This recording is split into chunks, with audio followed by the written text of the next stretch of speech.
Today we have a very special guest, and I'm going to let Q introduce him. Hold on, John. You want to do that again?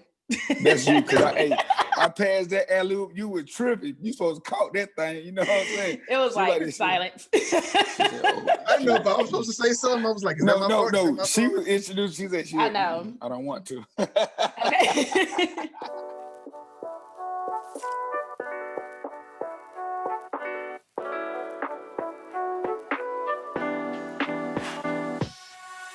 Welcome back, everybody. This is another episode of the Elevated Creativity Podcast. I'm your host, Jonathan Harris, aka John. And I'm his co-host, Kwalanda, aka Q. And on today's episode, we are continuing the journey, the creative journey. We're bringing our friends on, bringing some dope, talented artists, creatives, entrepreneurs, all of these wonderful people. And today I am very honored and privileged to introduce Mr. Durrell Lyons. He is going to be joining us on the show today. And I'm going to give you guys a little bit of background now. His bio is really extensive. So he really humbled himself by sending me these little 2 or 3 sentences. But we're going to get into that some more. Right. So. Right. So Durrell is a trained actor, dancer, spoken word artist. He's a voiceover artist. He's originally, now let me make sure I say this right, from Wichita. Look, you still didn't say it right. You didn't finish saying it. No. Wichita. Thank you. It's Wichita Falls, Texas. Okay. Yes, he is from Wichita Falls, Texas, but he's currently based in Atlanta, Georgia. He has worked on a lot of projects, including supporting roles on the Netflix film Alice. He has a recurring role on Tyler Perry's The Have and Have Nots, and he has also had a co-starring role on the DC Comics series Doom Patrol. So again, like I said, that's just a little minute part of his very extensive resume. You guys to Google him, check out his IMDb page to see the full plethora. You give me way too much credit. Like you setting up expectations and whatnot. Like, I mean, look, we just keep it real, okay? This is our version of keeping it real. But no, so without further ado, I am going to bring to you guys Mr. Durrell Lyons. Welcome to the show, Durrell. Welcome to the show, Thank you so much for having me. I want a voice like John's, right? Like as soon as you say, okay, we're recording. How you doing? This is John. Bring you back to another episode. Like, woo, my nipples got hard. Like, cut my headlights off. That after dark. The quiet. Hey, that's the light skinned Barry White now. Come on. I cannot. So as you guys can see, this is going to be a crazy show tonight. I can already see it's going to be a lot of laughs. Yeah. So how you doing, Durrell? I'm good, man. Stressing, scared, but still moving. I'm embarking on new journeys. I'm working on producing my own project. You know, I've always talked about getting to a level where I'm not so bent on auditioning, you know what I mean? I'm not so bent on begging someone else to put me in their project, and just kind of get into the mode of like creating my own content and creating my own destiny, or searching for my own destiny, not waiting for an assignment, you know what I mean? I got a close homeboy named Paris Creighton. He's a playwright. His name is Paris Creighton III. I always thought that was just the coolest name ever, just Paris Creighton III. And he has this on Instagram.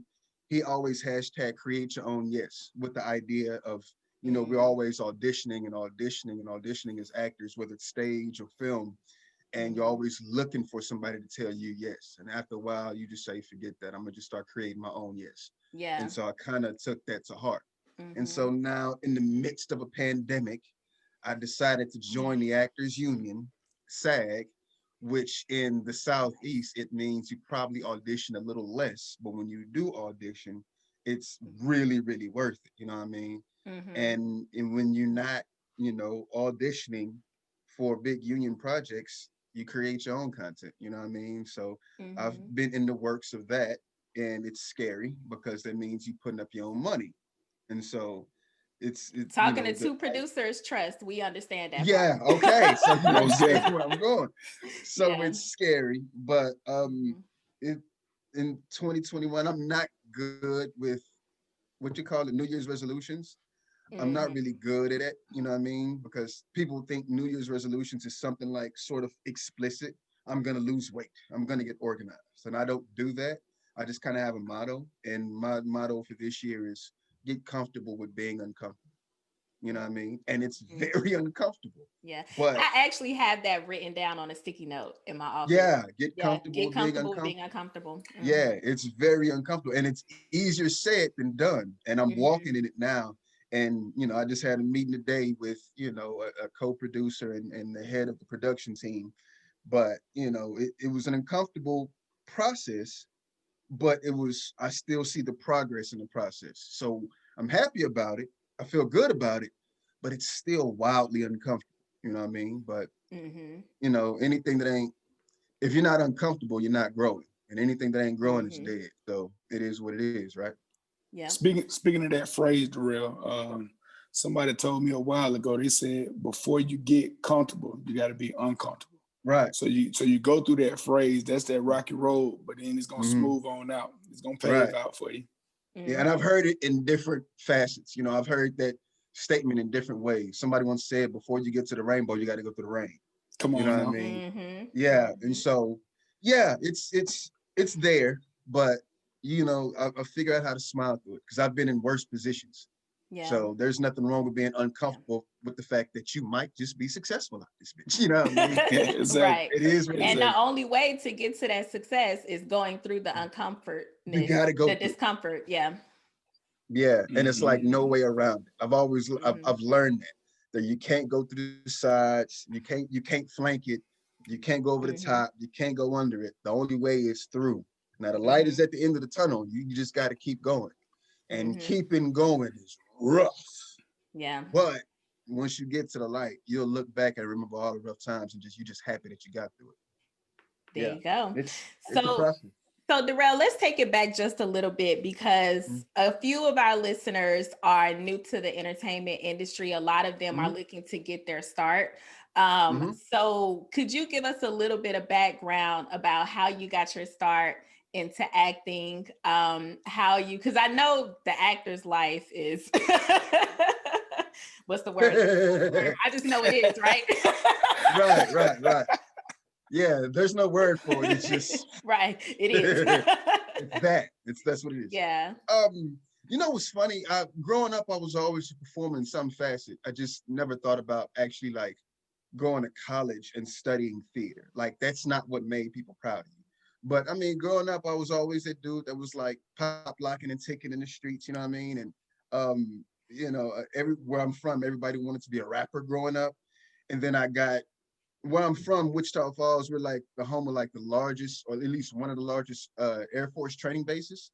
So because of that, it was always like all walks of life coming into this real small sort of podunk town, right? And so me being me, really being serious about, you know, music at the time, being a rapper, I got with a crew of people that was from everywhere. One dude was from DC, from New York, from Louisiana, from New Orleans. And we started to form this group. And these was cats that was in the military. So I say to say they had bread to invest in studio equipment and blah, blah. And they had connections like that because they had family back home in DC and Brooklyn and, you know, Ninth Ward or whatever. So I ran into a dude who was actually, he was former Busta Rhymes manager. And he was a dude that actually voted in the Grammys. And so we had a nice little talk about the music business, you know what I mean? Not just the craft, but the idea of the business and how to market and PR and package yourself. And then once I got to know the business as opposed to the music, I realized I didn't want to do it. But I was still a fan of the art of lyricism. So I became a spoken word poet. And you know, when I went off to college from high school, I came all the way to Savannah, Georgia. And in Savannah, I was always at every open mic doing poetry, doing open mics, doing spoken word, and that was dope. Then I moved to Atlanta, and just the format was so different. Whereas in Savannah, you'll hit the stage 3-4 times because the list to be 8-10 names long, but the house is full and they want more. So you hit the stage 2-3 times. In Atlanta, that's not happening. Everybody's a performer. So I started getting feature performances, which is weird. I'm like, you know, it's kind of like stand-up comedy where everybody else gets 5 minutes on stage, but the headliner gets 20. That's how featured poets was. So everybody got 5 minutes on stage, but the feature got 20. Well, hell, poems are 3.5 minutes long. So how the hell you keep your relationship with the audience in a 20-minute set when you got 3.5 minute poems? So you start cracking jokes and you become really a part-time stand-up comedian. So I started studying stand-up. And so in my process of studying stand-up comedy, I was watching an episode of Inside the Actor Studio, and Dave Chappelle was on it. And Dave Chappelle talked about when he was in high school and he was doing comedy, he was at a comedy club and he was like, somebody told him the best comedians take acting classes. And he didn't know why, so he just did it. And that's why he went to Duke Ellington School of the Arts. I took note. I didn't know why, I just did it. So I started going to acting classes. Back then, Terry J. Vaughn had a spot in downtown Atlanta called the Green Room Actors The Green Lounge. Room, I remember that. Yeah, the Green Room. And every Friday night they would have an open mic. And so I go there Friday night, murder the open mic with some spoken word, and then I'll come back Saturday morning and start taking acting classes. And that was like where I got bit by the bug. In efforts to create a better poetry set, I ended up becoming an actor and a stand-up comedian. Wow. It's weird. But that's everybody's journey is different. So everybody has their little toolkit of stuff that they bring to a role. And your journey sort of fills your kit. And so that's how my kit kind of got filled. Yeah. And I keep looking down because I'm looking for my water that I just got. And it's cool because you pull, like, every stop on that journey, you're eventually going to pull from at some point in time. And especially with the journey like that, where you're doing improv, you're doing acting, you're doing spoken word, all of that kind of balls itself up together. And you never know, when you're in the middle of a performance, like an acting performance, if it's a comedic role, and you got to be able to tap into that comedy, or if it's drama, or if it's heavy, or or if you're playing a role of a spoken word artist. And that's a thing. That is a thing. In the corner of my mind when I first started, I felt like becoming an actor was just a way of me taking all the talents that I had obtained growing up and just put them all in one. You know what I mean? Like, as an actor, I get booked in a musical, and even though I don't sing, there'll be a section where I'm probably going to be the guy that's rapping, and at the same time, in some part of this performance, I'm also going to have to learn dance steps. And there was even I'm Phi Beta Sigma Fraternity Incorporated, baby, and there was even a part in a play where I even had to step. You know what I mean? So like, for me, in the beginning, in the early stages, acting was just a way of taking all the tools I had and just throwing them at you all at once, at least on stage. Now, of course, after years and years of training, you realize that it's more to it. But honestly, in my initial cornerstone of learning how to act, it was just about bringing everything you have to the table and throwing it. And now, didn't you? Because I've seen like all of y'all on Fatal Attraction. Didn't you play? I know you was crazy on your episode. Didn't you? You're not an Atlanta actor unless you've been in Fatal Attraction. I swear. Look, come on. Everybody has been to Tennessee, Knoxville, Tennessee, at some point in time, and did some show that was either in Investigative Discovery Network or TV One. There was either it's a rite of passage. Murder Chose Me. Come on. I used to say, man, if they actually had the audacity, if they actually told people who they casted for a specific episode that, hey, these are the people that were casted for this episode, and we had a chance to get in contact with each other, man, we'll all take one car up there. Ain't no need to take 3-4 cars. No, we finna all jump in one 15-passenger van, hit the van, head up there. Powerful. But what I was gonna say on your episode, I don't want to spoil it, but I want y'all, the audience, to look up Durrell Lyons' episode, Fatal Attraction. He was crazy. But you were a dancer, right? If I remember correctly. I had 2 episodes, and the first episode I ever played, I did play a guy who was a dancer in the circus.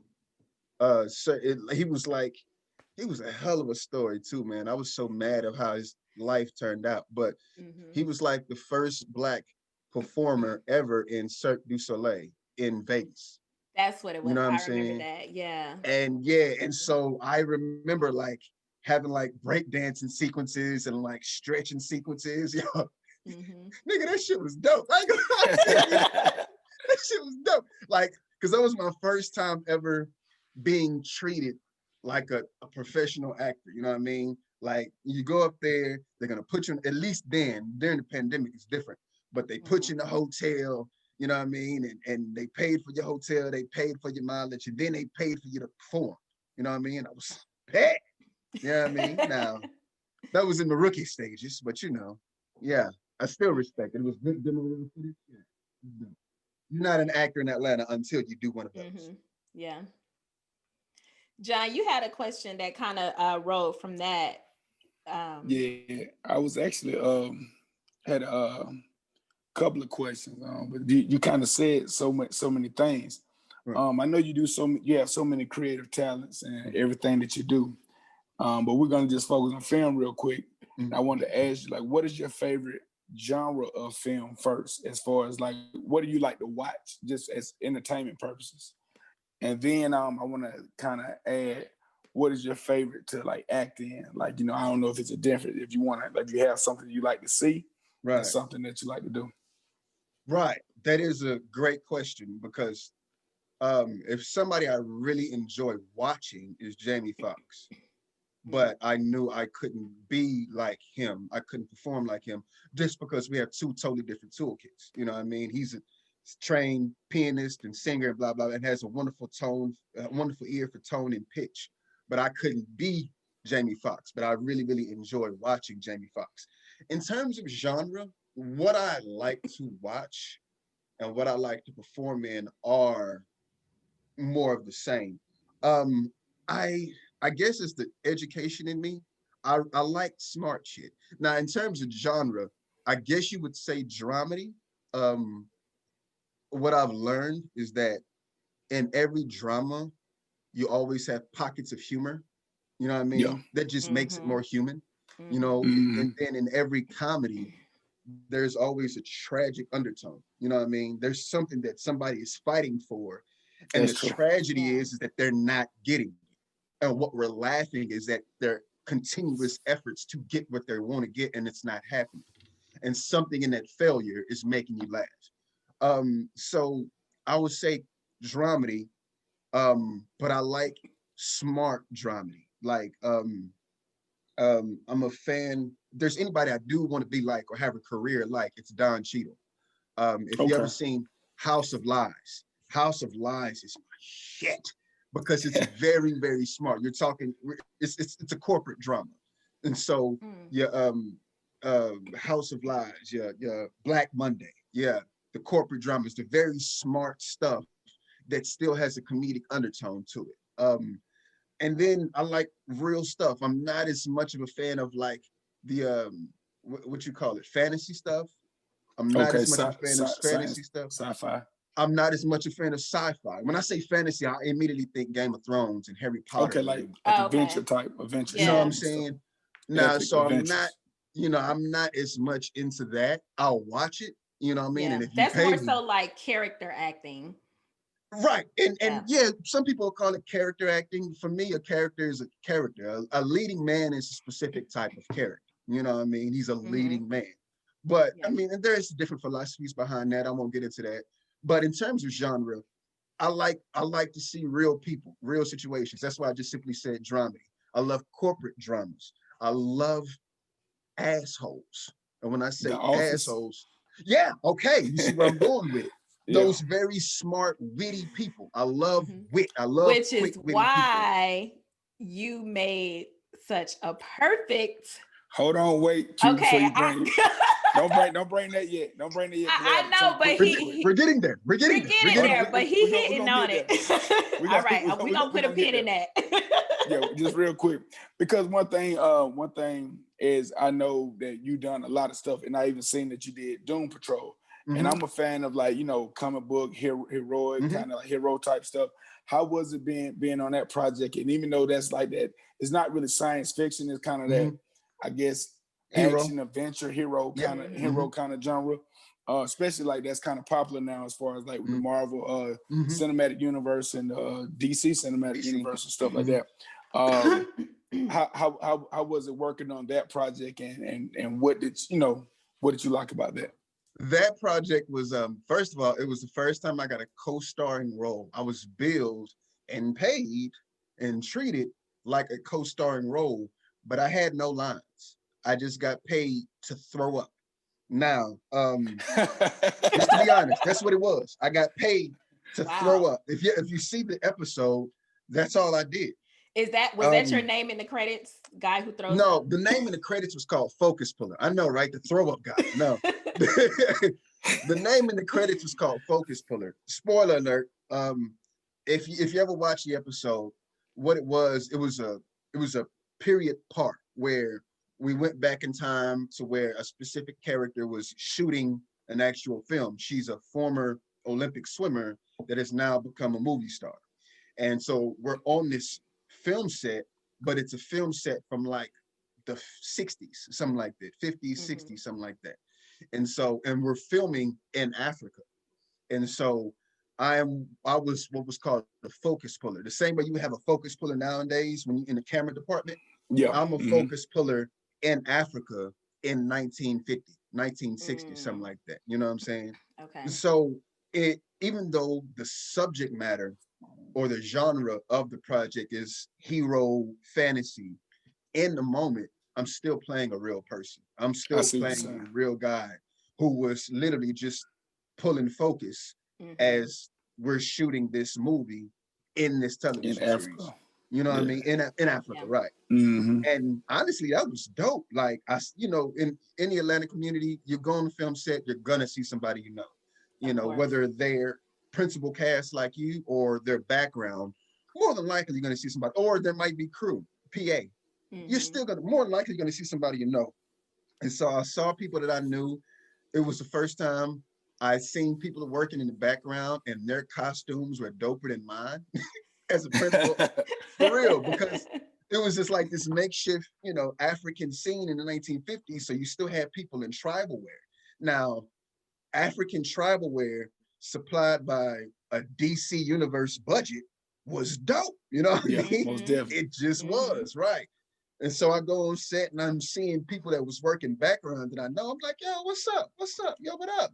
And I'm looking at their attire and I'm like, yo, you old African queen. Like, you know what I mean? It was dope. It really was. And then I remember, even though I didn't have any lines, when people talked to me, I still spoke in somewhat of an African accent. I was on set, and one of the cats that was in the background, one of the background actors, I guess that's how I should say it, he was actually from Rwanda, you know what I mean? And so it was cool to, get his energy on set. And then the director, Glenn, was like moving 100 miles an hour, you know what I mean? Because I think he felt kind of pressured to like do what he was supposed to do and like really make this successful. So he was going 100 miles an hour, but he was on top of everything. And it was really like magical to see, like, yo, that dude is working. That dude know what he's doing. And then we had a quick little back and forth chat to understand what I'm doing and why I'm doing it. They gave me orange juice and Pops, like the cereal Pops. Yeah. Kid tested, mother approved. Yeah. Yeah. They gave me, is it Pops or Kicks? One or the other. It's Kicks. It's Kicks. Kid Okay. tested, mother approved. Yeah. They gave me orange juice and Kicks in a cup. And they said, drink it, hold it in your mouth. And when it's time to throw up, you spit that out. Now, dope, because that means I'm not really like throwing up. Yeah. But the idea of doing 4 or 5 takes of this, 4 or 5 takes of putting orange juice in your mouth and actually throwing it up, it somehow triggers a mucus membrane to where about take 4 or 5, you really feel like you're throwing up mucus. You really do. After a while, it's not acting anymore. You're really just trying to get this shit out your mouth. That's really what's happening. Orange juice and Kicks don't sound good. No, it don't. It don't. And then I remember this. I gotta say this. In preparing for the audition was just literally turn it on the camera and see who can believably act like you're about to yak the best. So my audition was in camera over and over again.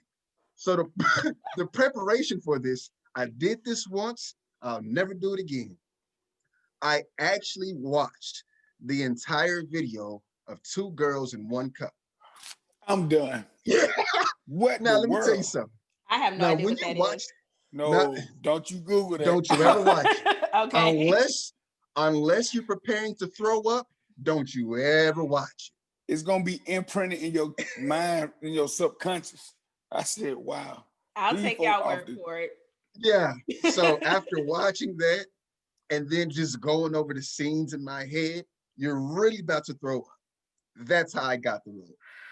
Yeah. Wow. Yeah. That's the life of an actor. That's what you do. So I know Q got a question, and I got one more, Durrell, and this, I know this is another thing I want to ask you. You worked on, because she's about to get into this. You worked on independent projects, and you worked on bigger like Hollywood productions as well. And I wanted to ask you, how was it working on independent sets, and how was it working on Hollywood productions?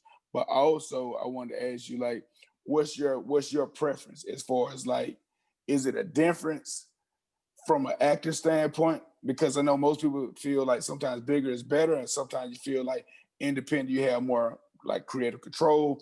From your standpoint, what do you feel, and why? Um, the bigger Hollywood sets, of course, they pay more, but it's a bit more rigid and a bit more structured. Um, I don't really have a preference. Both of them serve a serious purpose.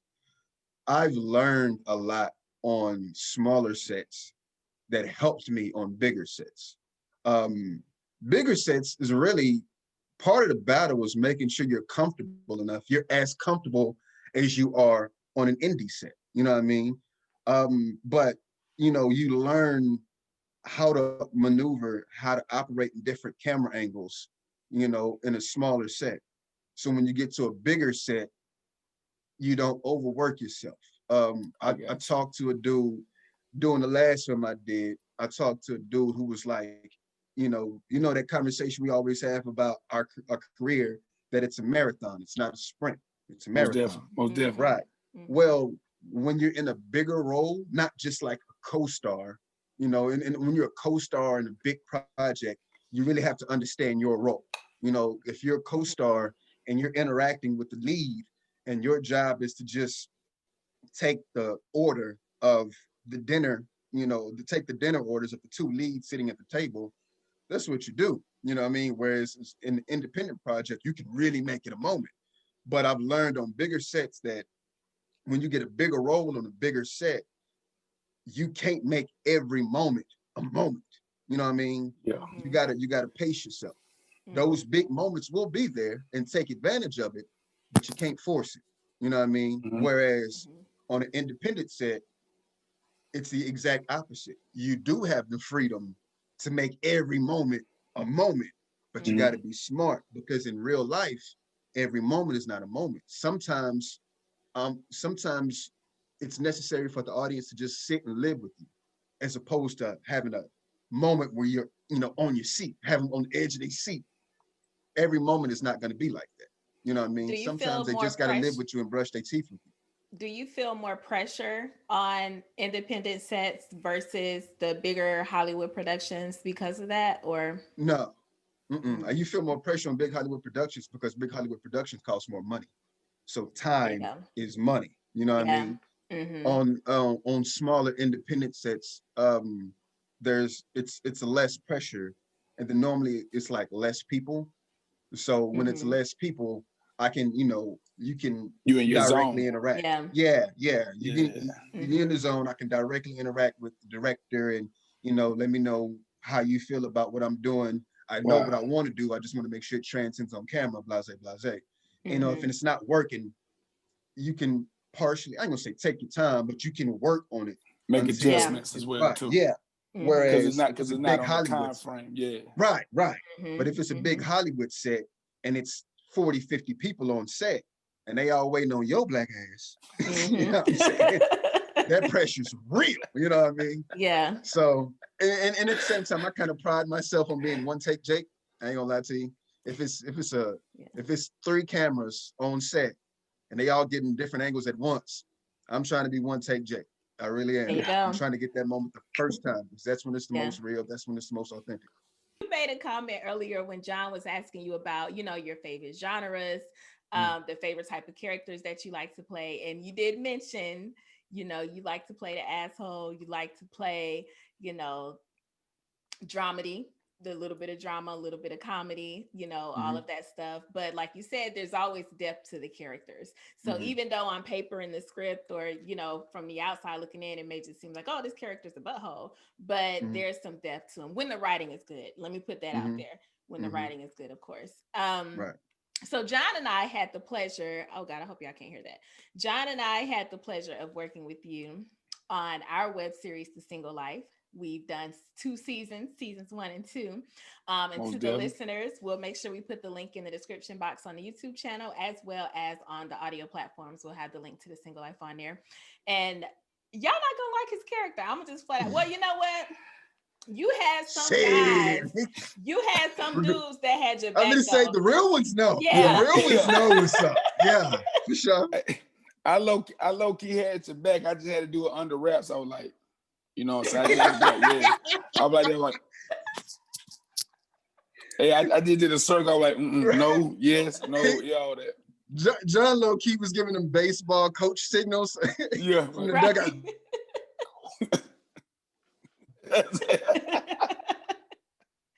Exactly. Oh, So to summarize in short, basically The Single Life, for those who are not familiar, is a web series that focused on 3 best friends in their 20s, their dating life, or lack thereof. And Durrell, I was about to call you Dominique, Durrell plays the F-boy situationship person. wow. I guess that's the best way to describe it.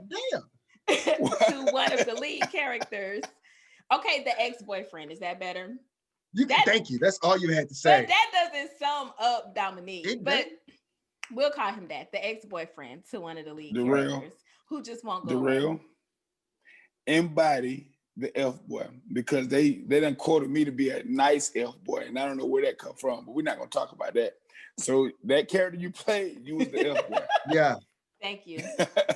He was. But at the same time, like I said in the comment section, y'all, those views, we've got like 20K, 30K views on The Single Life. So check it out. A lot of engagement with the audience. It's a fun time over there in the comment section. But a lot of the guys was like, y'all mad, but he kept it real. He's honest. He's telling the truth.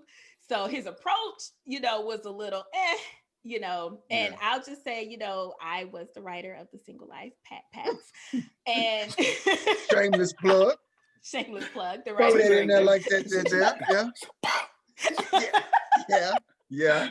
Right. And I will say you were phenomenal. Like, just even going back to the audition, it's like your face. He embodied that. Just role. his face. See the look right there. Just his natural. That's it. The natural. Now that was funny. that episode was funny. When you oh my God. Yeah, y'all gotta watch that. Oh my God, that was so cringy. That y'all okay, we'll so here's my thing. When I say I like to play the asshole, when I say asshole, I don't really mean like a negative thing. Like what I would call asshole just means really, really witty and really like unapologetically. Sorry, my baby boy's in here. Mom's back there. Okay. Just close the door. That's the life of dad too. So, yeah. So when I say witty, I don't what most people would call a dickhead. That's what most people consider asshole. I would say dickhead. When I say asshole, it's not a bad thing. It's just a characteristic. Very witty and very honest, almost uncomfortably honest, but very necessarily honest. And that's what Dominique was. You know what I mean? I'm sorry, he didn't put no sugar on the truth. Sorry. He didn't put no sugar on it. He just on the lies either. No, I mean, you know what I mean? At the end of the day, these characters are very human people. And sometimes people ain't shit. Like ain't nobody perfect. It is what it is. You know what I mean? And that's why Dominique could resonate, because even though it was very, I hate to say it like this, but the way Dominique resonated is the same way Donald Trump resonated. It's very assholish. It's very dickish. But the people It's connect with overt. that. It's overt instead of covert. Whatever terminology you want to use. The thing is, when we see people, we don't. When you know somebody, when you meet somebody, you know what you don't know them in and out.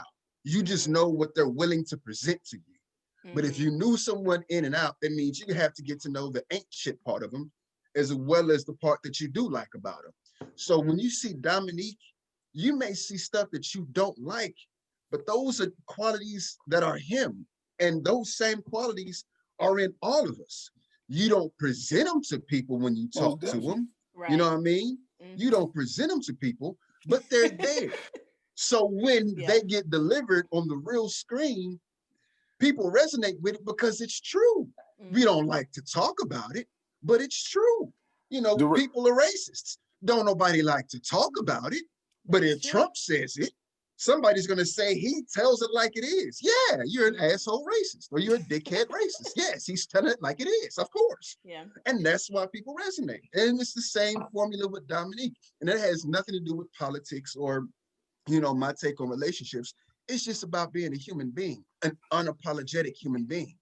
That's just what it is. Yeah, that's the tough part about acting. One thing about Dominique and about his character, I mean, it was brave and it's uncomfortable for some. Like the truth is hard, and being truthful with yourself is the hardest part. So Dominique had a lot of characteristics, which was good. He was very charismatic. He was very romantic. He was very even seducing. You know, he had a lot of charisma, charm, everything like that. But at the end of the day, you say what color you like red or purple or blue. He gonna tell exactly what was on his mind. Right. Everybody can't do that because sometimes what's the reason why people lie? People tell lies because they trying to either gain something, don't want to hurt nobody, or it's something behind it. It's a motive or agenda behind it. But Dominique, y'all gotta watch the show. He came so real. That's why we low key rooting. I said, man, I wish I could tell the truth like that back in the day. I said, hey, and Q ain't gonna say nothing, but low key, Dominique was based on somebody from her past. Who you we ain't gonna talk about that though. Hey, come on. Yeah. Look back there. What's back there? You see something back there? Who wrote that? I know, right? Yeah. You know what? Shameless plug. He right. So there's a little bit of truth. And that's why I just want to say on set, y'all, working on set, filming those scenes with Dominique and Raven was so hard for me. And like Durrell would kind of look at me and I would just be pissed. And I'm like, I'm pissed because you did such a great job. And it's taking me back to real life. Get him. Yeah. Q used to get mad for no reason. She's like, John, we about to take a break with her. My back hurt. And I'm like, Q, no, it's not. You just don't want to do it. It's not. You just hope you want some water. You good? Right. Yeah, I'm done for the day. When this craft service is coming, I'm like, okay. She needed a cigarette. That's what was wrong. She needed a cigarette. Okay. She needed some Hennessy and a Newport. She got some stuff she working through. That's what that was. Oh man. But great project. A lot of love on that set. Worked with some dope people. It was a great experience, and that goes to because I'm a little, talking about Hollywood versus independent. I love independent. I'm a little biased because I'm an independent producer, but that was one of the projects where we had a lot of friendships formed. It was like family on set, and you guys, it was like a playground for you guys as actors. At least I think so. Where you had that freedom. Hopefully, as a director, I gave you guys that freedom to really kind of take hold of the actors. The characters, make them yours. Damn near too much freedom. That's one thing. Oh yeah. Because there were times where Durrell asked me, like, Q, can I go there? Can I do this? And I'm like, okay, let's bring it back just a little. Right. But then I will say this, and the more you train and the more passionate you get, the more I got to stop myself from like critiquing other people's performance. You know what I mean? Because, unless I'm signing your check, ain't no reason for me to be, commenting on anybody's performance or what they're doing. But I remember watching the show, and I remember at times, you gave us the freedom to play, so we weren't so stuck to the script. And so there were times I would be listening to people and I'd be like, damn, you're really performing right now. You know what I mean? Like you're really like putting on a show. And you know, there were times I felt like, and this is what I learned doing independent stuff, that you can get into a place where you're so bent on performing and putting on a show that it ends up taking away from the project. You know what I'm saying? And that's the danger. That's the difference. That's one key difference between independent and big Hollywood. When you see big Hollywood projects, a lot of their the fellow actors, a lot of their performances are fairly relaxed. And like in the moment, it's very, very relaxed and kind of focused. Whereas independent, you get the freedom to, you know, expand and do whatever you want to do. And you got to be careful, because a smart actor will know that this medium is about reflecting life. Yeah. Yeah. So if you don't talk like this all the motherfucking time at dinner, then don't do it. One second, let me ask you a question. That's funny. Because me and Q were having a debate. This was a while ago, and we were talking about stage performances, as far as like theater performances and stuff over like film productions. And reason why I said theater, because sometimes it seems over theatrical. Yeah. It seems, you know, because you're trying to speak and evoke this emotion to a crowd that's sitting in front of you. Yeah. And you don't have multiple takes to do it. Right. So you gotta kind of be more dramatic and everything like that. So do you think that sometimes those lines are blurred a little bit, as far as like, you know, people who do a lot, because some people do stage plays plus independent films, and you know, it's kind of like you that's your segue. You're kind of like rites of passage into, you know, film and stuff. It's an adjustment. It's an adjustment that you have to acknowledge. When you're on the stage, you're performing to the back of the theater. You know what I mean? Your performance has to reach the back row. And when I say back row, you know, if you ever been to Porter Sanford Theater is a 500-seat theater, and your performance has to reach all 500 seats. You know what I'm saying? Versus, you know, this sort of medium where you don't have to reach the back row because the camera's coming to you. And then at the same time, when you're on the stage, what people see are, and I guess this is a dancer's term, what people see are the lines that you make. So if I wanted to show you this pencil, you know what I mean, and I'm handing somebody this pencil on stage, I'm going to do this because they have to see this line. Whereas if it's cinematic, you know what I mean, I can just do this, you know what I mean? Yeah. Just here. You talk to the person next to you. So there are technical differences. That's what I call technical differences. But at its core, acting or delivering a character in its basic core is still the same. Like if you give me if you give me a stage play and you give me a screenplay of a character, I will go through the same process of analyzing the script, of seeing who this person is, what do they want, and how are they trying to get it within the given circumstances. That's what, for me, that's what delivering this character is. Who is this person? What are they doing? And what are the circumstances in which they have to do it? You know what I mean? And what do they want? And this is why they're doing it. Now, how I do that on TV or film, how I do that in front of the camera, and how I do that in front of the audience may have two different technical deliveries. But what I want is still the same. You see what I'm saying? So if I see Denzel Washington doing fences on Broadway and I see him doing fences in the theater, Troy Maxson still wants the same thing. Now, Denzel Washington may scream and get a little louder. You see a bit more on the shoulders on stage versus, I can only imagine, because in that movie, he did that. Him and Viola. Right. Yeah. Right. And then, and I will say this, it's on YouTube. If you ever see Viola give that speech, I've been standing with you speech, if you watch her do that on Broadway and then watch her do that in front of the camera, again, that's a prime example of the two technical deliveries. And one, she's giving everything to reach the back row, but that character still wants the same thing. I Yeah. still want you to have sympathy for me. And I I wanted still them want to you to wipe love that. me like I love you. I wanted I them to still wipe want you that to snot. no, No. and the same damn snot that was in the film was the same damn snot on stage. I mean, I was in the theater. I'm like, yes, she is giving it to us, but I just wanted to take a Kleenex and just let me just. But I know it was part of the moment. I get it. That's part of the moment. Whoa, babe, hold on. I got you. Come Yeah, yo, I feel you. I feel you. Yeah. So there's definitely technical differences, but Yeah. you know, being a person, knowing what you want and going after it within the given circumstances is still the same. You know what I Yeah. mean? But the technicalities are different, and you gotta understand the differences in the technicalities. Yeah, for sure. So Durrell, let's talk about something that a lot of aspiring actors and people who are actors who may not be at that point yet want to know Mm-hmm. about, which is money. How to Mm-hmm. make a living as an actor, how to get paid Mm-hmm. as an actor, how does the process work? So can you speak a little bit about how you get to that level of getting paid, if there is a process or a technicality or something, like for people who just don't know?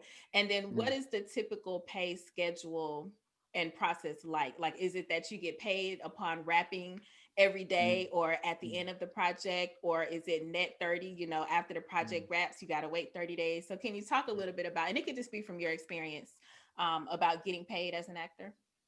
I don't know. I ain't been paid shit. No, I'm joking. I was about to say, hold on, because we paid you. so See how the net roll so kicks in? so so yeah. So as a as an actor in the Southeast, and that's important. When I say Southeast, we're in a specific market where we're in a right to work state. This is where politics and business and art kind of mesh. We're in a right to work state, which means you can get a lot of good work that you don't have to be in the union to get. You see what I'm saying? And so when it comes to getting paid, independent projects, the pay varies, and the pay scale, not only the pay scale, but the pay terms vary. When I worked with you, I got paid one time for the entire series, and you had the check ready for me at the end of the last scene that I was in, and that was dope. That's a very efficient yet independent way to do it. Um, and people vary. When I did Fatal Attraction, or when you do one of those docuseries, a lot of that work, as far as I know, all of that work is non-union as well. Um, but their terms are normally like net 30 to net 45. You know what I mean? And it'll be different, different pay scales, different payment amounts. Back when I did that, I got paid as a lead 275 a day, I think, or something like that. It was maybe it was 250 a day, but I also got like a $75 gas reimbursement. You know what I mean? Additional gas reimbursement. So I mean, that was back then. This had to be 2014. You know what I mean? But now, because of the pandemic, now I think they're only. I don't know if it's the pandemic or just because the show is like decreasing in budget. But now everybody gets paid 150, maybe 125 a day. Versus at the time, the lead, since I was a lead, I got paid 250 a day. And of course, co-stars and day players get paid less, than that.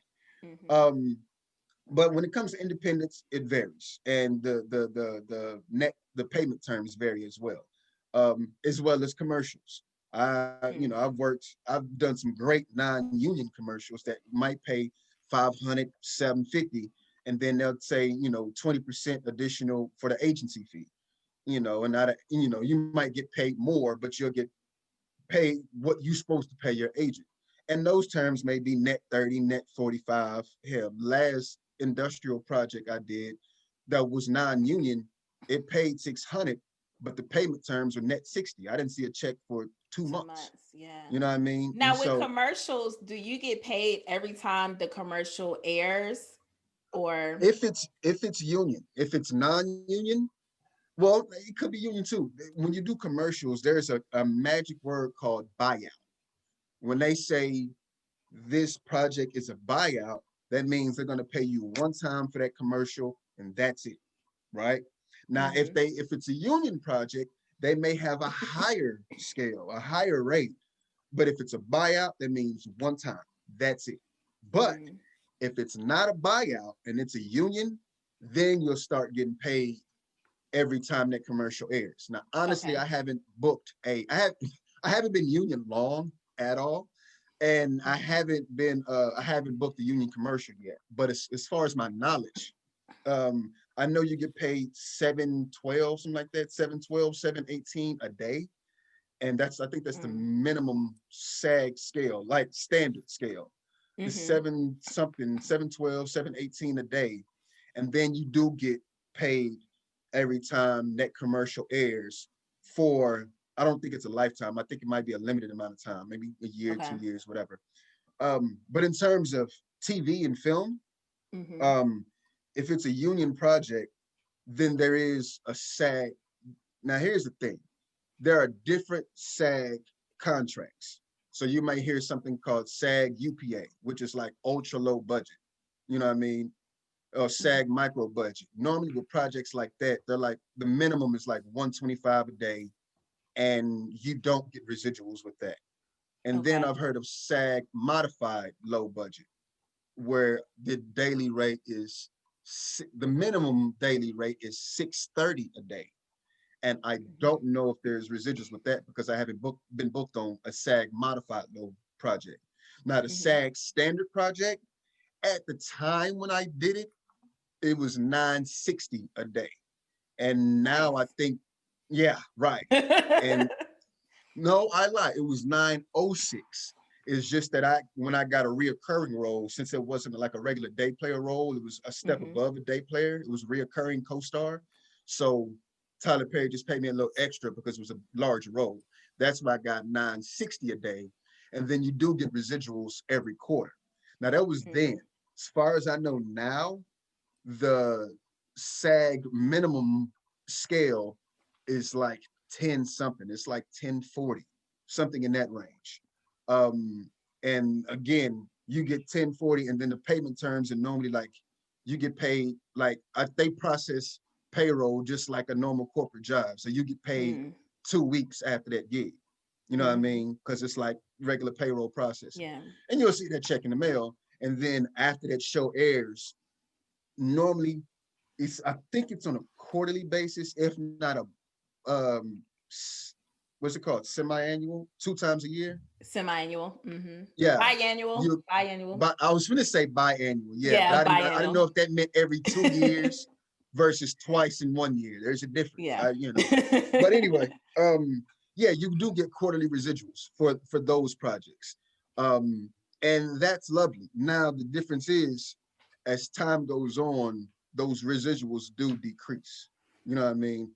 But you do get residuals. I shot the Have and Have Nots, 2016. It had to be 2016 because I was still working a corporate job then. And so I shot the Have and Have Nots 2016.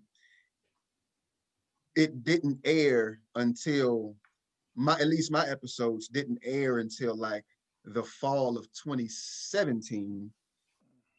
But I'm still seeing residual checks because as long as it airs, you're gonna see something. Now, when I first did the show, it was on OWN. Since then, it's moved from OWN to BET. And since it's on, I can't remember if it's on BET and BET Plus, but I know it's on either BET Plus or Hulu, one or the other. Either way it go, I'm still seeing checks from that show because it's still in circulation on some platform, whether it's on TV or some streaming platform. It's still on the platform, and I'm still seeing residual checks. I'm still seeing residuals from Doom Patrol. I shot that in 2018. I still see a check from it. And what will happen is you'll get a check.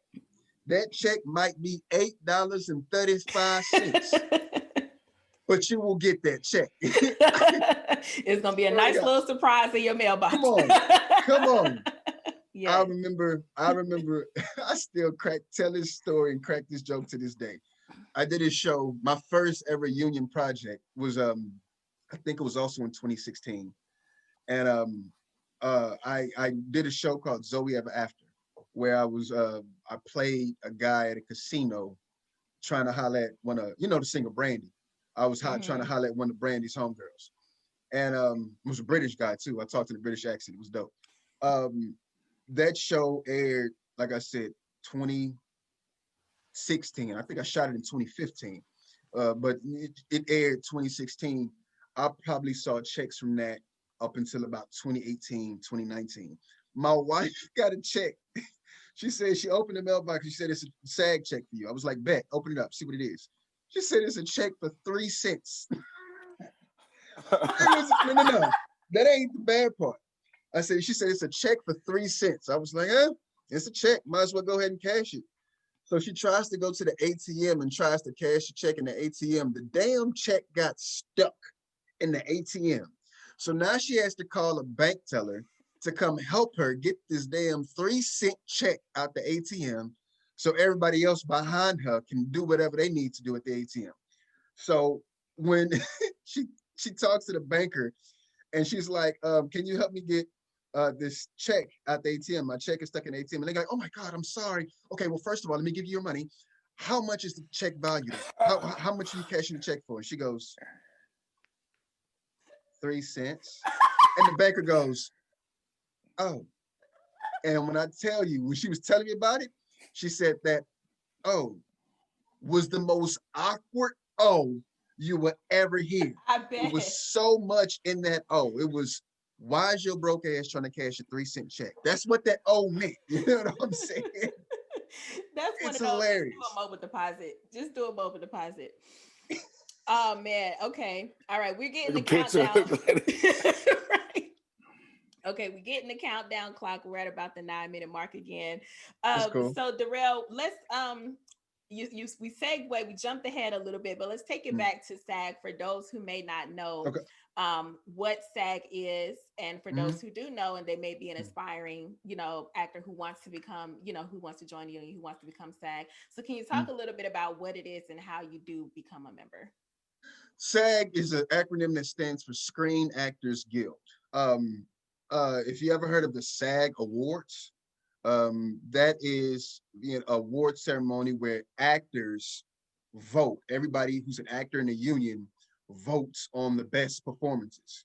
And so that's why I say it's peculiar in the Southeast, because when you go to bigger markets, LA, New York, Chicago, oftentimes you do have to be in the union to get in these big projects. Whereas in the Southeast, in Atlanta, in the state of Georgia or Tennessee or Florida or Carolinas, whatever, they're right to work states. So, you don't have to be in the union to get some really, really good work.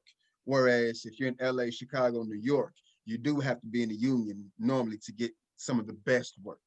And so it's a union. It's a band of people that we consider each other brothers and sisters, and we all come together and say, look, producers, directors, writers, anybody who's a filmmaker, television show, you need us as actors. Because if you don't have actors, you don't have a damn show. So you're going to have to treat us right, which means you're going to have to pay us living wages. And as long as you make money, I need to make money, because you wouldn't be making money from this show if you didn't have me acting in it. And so the union essentially is the one who is the, I guess you can say, the collective bargaining association, that they normally are the ones that bargain with the talent agency associations and the producers and the directors, blah, blah, blah, about how much actors should be paid for whatever work, for how much they're doing, for what they're doing, and for how long.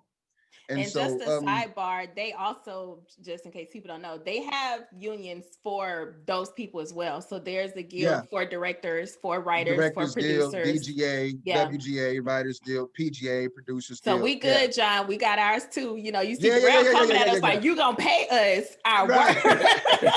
So, don't get it twisted. There's a good relation between the guilds. We maintain good relations. Yeah. But it's just a matter of forming and saying, look, I'm a professional artist. That's what really joining the union is. It's look, the dues are like 1.5% of however much money you made in the union that year. And the initiation is $3,000 to get in. Now you have to have at least one credit on the SAG project. When I say SAG project, it means something that was a scripted television show that wasn't a docuseries. It wasn't a reality TV show. It's a scripted project that was on a big network or a big streaming platform. So, I got my union availability, what they call SAG eligible. I got my union eligibility doing Zoe Ever After. And through the union now, granted, if I'm able to work enough and generate enough money, now I can get insurance. I can get my health benefits and my dental insurance, and I can insure my family now, such and such and such. And that's what the union is for. And you can kind of see from an independent producer standpoint why we kind of stray away from working with union, from SAG actors a lot of times. Yeah. No. Even people in SAG will say, look, he like, man, but it's real. No, I mean, even people in the union. I've dealt with that before, so that's funny. Even people in the union will say, wait till it's time to join the union, because once you go union, you can't go back. You know what I mean? Now, granted, there are fairly easy ways to, make a independent project, a SAG micro budget project, or a SAG ultra low project. You know what I mean? And that'll keep SAG actors working on independent projects. But at the same time, the minimum daily rate is $125 a day. So as a producer, if you can't afford to pay people $125 a day, we understand, you know what I mean? And then I even go as far as saying there's a SAG contract for student films where you don't necessarily have to pay the actors, you know what I'm saying? Because it's a student budget, you know what I mean? So, or you can afford to pay them a lower budget, if you will. You know what I mean? So don't get it twisted. They're not trying to hit you over the head. Yeah, plus you got to have incentives on set. There's a lot of things that you got to have as far as like what time craft services, make sure everything is in a good climate, make sure, there's nothing where it's, something that is, integrity wise or something that, there's a lot of things that go along with it. The unions are there to make sure actors are treated right. You know what I mean? There you go. We're not just pawns in the chess game. You know what I mean? We're professionals in what we do. And so, this isn't, it just means that I'm no longer a weekend actor. I'm not a guy who's like a software engineer Monday through Friday. Right. Yeah. I'm not a software engineer Monday through Friday, and then Saturday morning I'm taking an acting class for thrills. No, I'm a professional. And so that's why it was worth doing it. Nice. But I mean, I'll tell every actor, man, wait till you got some credits, because once you join the union, you can't go back. You might not. You know what I mean? Unless you fall out the union for whatever reason, and now you have a bad relationship with the union, which is tough because you want to be union because that's how you get to these big projects. But the danger is if you go union, you're now competing. You're in the NBA now. You know what I mean? So you're not just competing with a bunch of independent people, a bunch of cats who take acting classes on the weekends now. No, you competing with people you see on TV. I had a homeboy who said he went to an audition and start seeing people that he grew up watching. Like, yo, what is Winslow doing here? You know what I mean? Whoa. You know what I mean? He's seeing people that he saw growing up, and now he's competing with this dude for an audition. You know what I mean? It's the NBA. So once you join the union, you better be ready. You better. Come on now. I mean? Yeah. Hey, man. Growth is uncomfortable, baby, but it is what it is. If you don't mind, Durrell, and walk John, ahead of me, sorry, I know you dropping jewels. I'm trying to pick them up, man. You dropping jewels. Walk ahead of me so I can get these jewels up off the ground, bro. So, John, you can't see the timer. I know Durrell can see it. We about at that 2-minute mark. So, Durrell, this was so good. We want to continue the conversation in the comment section on the YouTube channel. So if you're watching this, if you have questions, Durrell, we're going to let you shout out your social media platforms. Make sure you guys subscribe to the YouTube channel. Let us know what you think of the episode. If you want to see more, if you want Durrell back, hopefully he can squeeze us in his busy schedule again, for a part 2. I mean, we might have to make this a union podcast project, No, I'm joking. You head for the door. No. I'm like the corporations union. Right. You damn sure a Georgia corporation, ain't you? Oh shit. Oh hell. They gonna want money and whatnot. I can't ask them to perform and for benefits. free. I can't just, you know what I mean? I can't just say copy credit mail no more. You know what I mean? Damn. Feed them. Y'all want some food? Yo, you can find me at Durrell Lyons Performs on everything. DURRELL. I'm country. LYONS. Performs. I'm assuming we know how to spell performs. And Durrell Lyons on Twitter. Durrell Lyons Perform on Facebook. It's always some variation of Durrell Lyons and Durrell Lyons Performs. So, and I always have my headshot as my avatar pic. So, as soon as you type in the first and last name, you'll see me coming up, smizing. You know how we do in headshots. You know how we look. Yes. Hold on. There you go. There we go. All right. Well, Durrell, thank you so much for being on the show today. You guys, this has been another episode of the Elevated Creativity Podcast. John, you want to leave out with any few words? Hey, I appreciate it. I want everybody to watch the show. Make sure y'all follow me and Q as well on Instagram. And also make sure you follow Durrell Lyons. And we out. All right. Bye. Thanks, Durrell. Bye, guys. Catch you next time. All right.